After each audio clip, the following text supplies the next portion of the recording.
sought to fill that void by erecting a plaque here on the former barrack site. It is indeed ironic to say that it was out this very gate here, where we are now gathered, that the regiment finally departed under the leadership of Lieutenant Colonel Cormac Lawler, now retired, on this day 20 years ago. The regiment departed leaving behind what was not only a barracks, but was also a home to a family of officers, NCOs, gunners and civilians. That day was like breaking up a family and taking their home, as some members of the unit retired while others moved to different locations.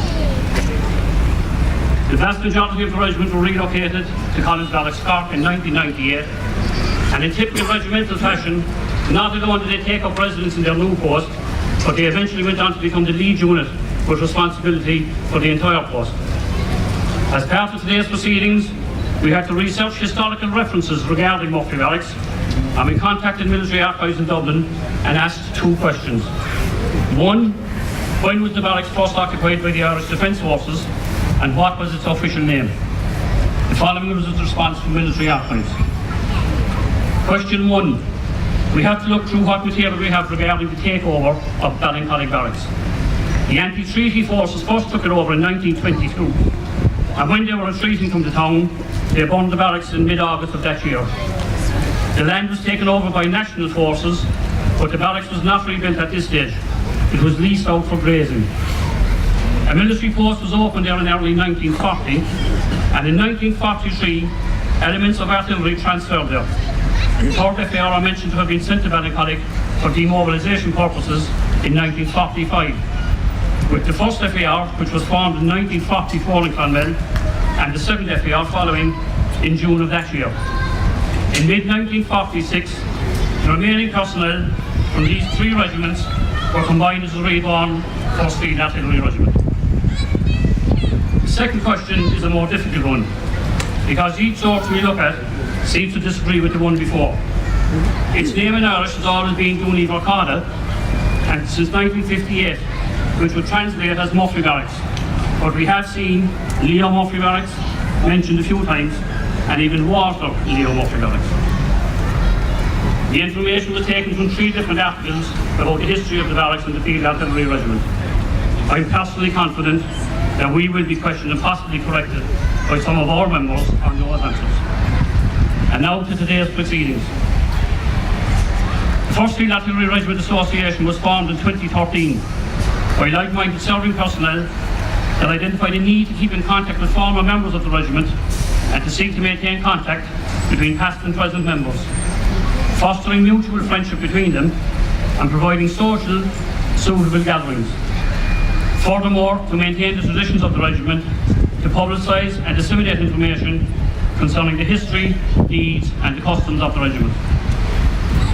The association has grown in strength since then, with a current membership of 90 people, and it was suggested recently that we should somehow mark the occasion of the 20th anniversary of the barrack closure, and hence the plaque we are unveiling here today. We approached Jim O'Leary of Castle West Shopping Centre and asked for his help on this, and we set up a meeting with Starbucks, who are now the owners of this building. Not alone did Starbucks allow us to place the plaque on their building, but they also sponsored it. And I have to take this opportunity to thank Georgina Trey here for this very generous gesture. I'd also like to thank Jim O'Leary for allowing us the use of the plaza on the shopping centre today, the Band of One Brigade for providing the musical entertainment view, and to thank the Officer Commanding NCOs and Gunners of the 1st Brigade Artillery Regiment for providing an artillery display here today. I will now kindly ask Colonel Tim Daly and Retired Sergeant Stephen Geary to come forward and unveil the plaque.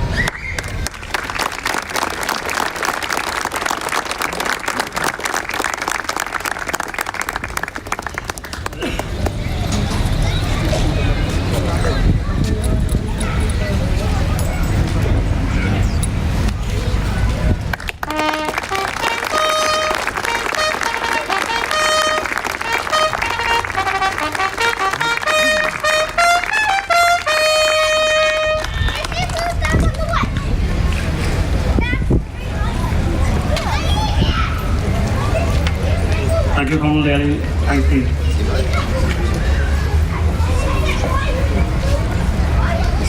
The In remembrance of those members of the Defence Forces that had served here in Murphy Barracks and have passed away, I would like to invite Retired Sergeant Major Pat O'Driscoll to come forward and to lay wreaths in their memory. I invite you all to stand for a moment's silent prayer and reflection for those that served and who have passed away and who are no longer with us.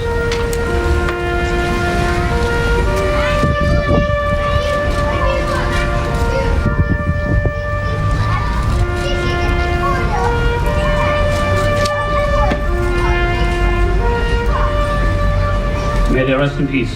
Please be seated. Ladies and gentlemen, that concludes the Association's mission here today. But I want to thank my fellow committee members and all our Association members for their help in today's ceremony. And finally, we would like to invite you to District 11, formerly Sam's Bear, for some light refreshments at the conclusion of the event, where I'm sure many a war story, whether truth or mistruth, will be told. Good meal back with there.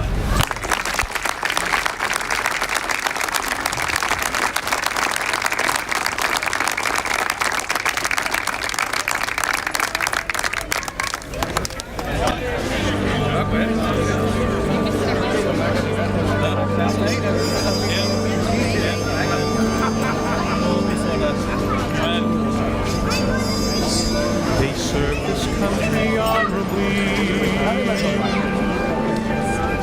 a people strong and blessed,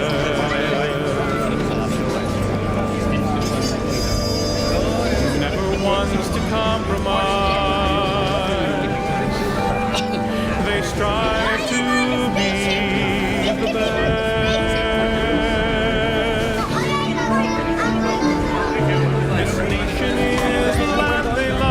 To honor and obey, qualities that make someone a hero for today. And the silent cheering of the crowd.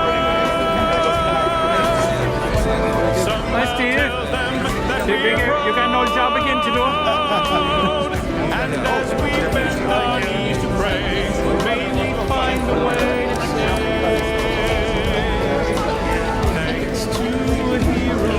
for today.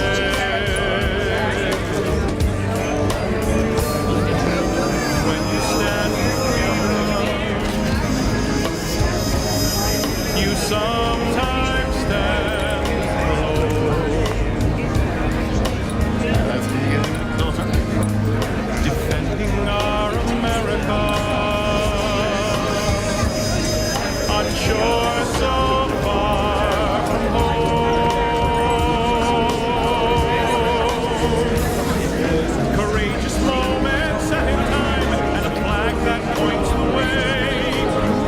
Lifelong journey of a hero for today. And the silent cheering of the crowd somehow tells them that we're proud. And as we bend our knees to pray, may we find a way to say thanks to a hero.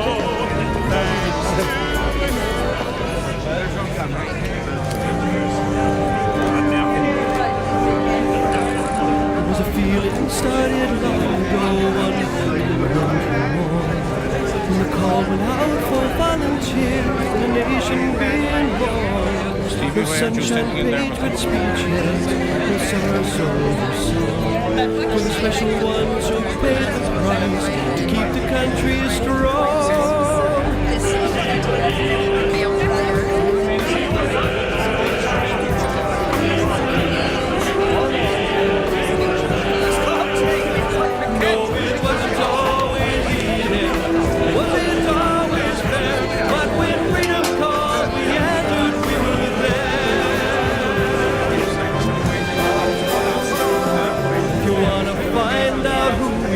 Just ask us where we've been. From the frozen fields of Valley Forge to a trail called Ho Chi Minh. Through the glory and the sacrifice, we do our job each day. We're citizens and soldiers, an army all the way.